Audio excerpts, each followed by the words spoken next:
Les paramètres de présentation d'un sondage.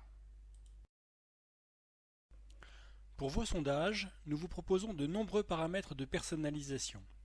Dans ce tutoriel, nous allons voir les principaux qui modifient l'apparence du sondage pour les participants. Pour commencer, cliquez sur l'un de vos sondages. La partie Structure, située sur la gauche, vous a permis de rédiger vos groupes de questions et questions. En cliquant sur le bouton Paramètres, vous allez pouvoir en modifier de nombreux paramètres. Nous allons nous concentrer sur ceux qui concernent l'apparence. Dans la partie Paramètres généraux, en jouant sur le format, vous pouvez tout d'abord spécifier si toutes les questions du questionnaire doivent apparaître une par une, donc question par question, par groupe, ou d'un seul bloc, c'est-à-dire toutes les questions sur la même page. Choisissons question par question. En jouant sur le modèle, vous pouvez aussi choisir le modèle qui servira de base à vos couleurs. Gardons Écoute tes employés. Nous allons voir dans un instant comment le personnaliser. Si vous voulez des informations complémentaires portant sur les autres champs, reportez-vous au guide utilisateur. Dans la partie éléments de texte, vous pouvez spécifier tout d'abord l'URL de fin de sondage qui redirigera vos participants très probablement sur le site web de votre entreprise. Pour le moment, je vous propose .quant.com avec comme description le nom du moteur de recherche. Vous pouvez spécifier aussi le format de date à la française ou à l'anglaise et le séparateur de décimales. Vous pouvez spécifier la description du sondage. Celle-ci reste cependant invisible pour les participants, ainsi que les messages d'accueil et de fin présentés en début et en fin de sondage.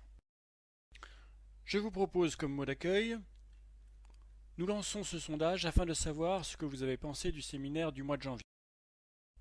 Et comme mot de fin, nous vous remercions pour le temps que vous avez bien voulu consacrer à ce sondage. Maintenant, sauvegarder. L'onglet Options de thème va vous permettre de personnaliser le format du sondage.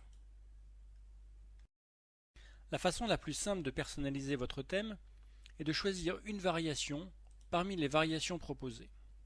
Ces variations modifient essentiellement les couleurs de texte et de fond. Sinon, et si vous souhaitez être plus libre encore, il faut choisir de ne pas hériter de toutes les options du modèle en cliquant sur Non dans Inherit Everything.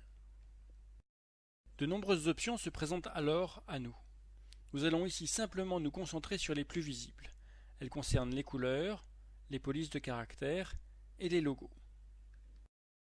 On peut tout d'abord choisir un fond d'écran coloré. Adoptons d'abord un bleu franc.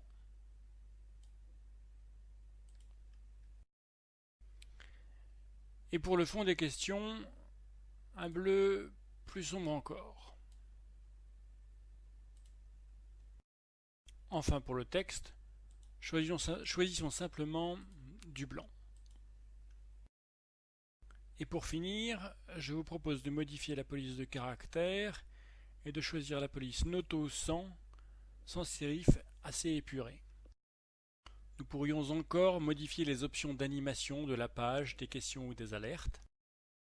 Nous pourrions aussi modifier à télécharger une image afin de télécharger votre propre logo ou votre image d'arrière-plan. Mais pour le moment, n'oubliez pas toujours de sauvegarder.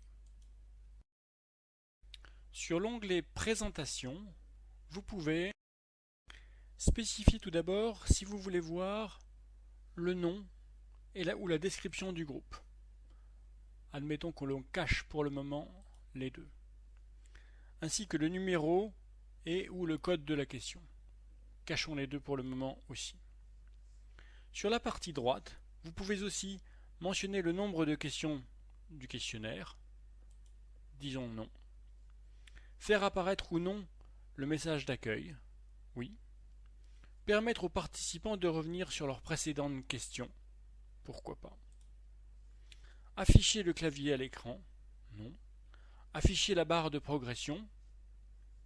Permettre l'impression des réponses. C'est assez peu utile. Afficher les statistiques publiques, c'est-à-dire permettre aux participants d'obtenir à la fin de leur réponse et sous forme graphique certaines statistiques de réponse à des questions bien identifiées. Non, encore une fois, car c'est assez rare quand même. Ou enfin, rediriger le participant vers la page de redirection automatique. Là, je dirais oui. Il nous reste à sauvegarder et à cliquer sur Prévisualiser le questionnaire pour découvrir le questionnaire ainsi personnalisé.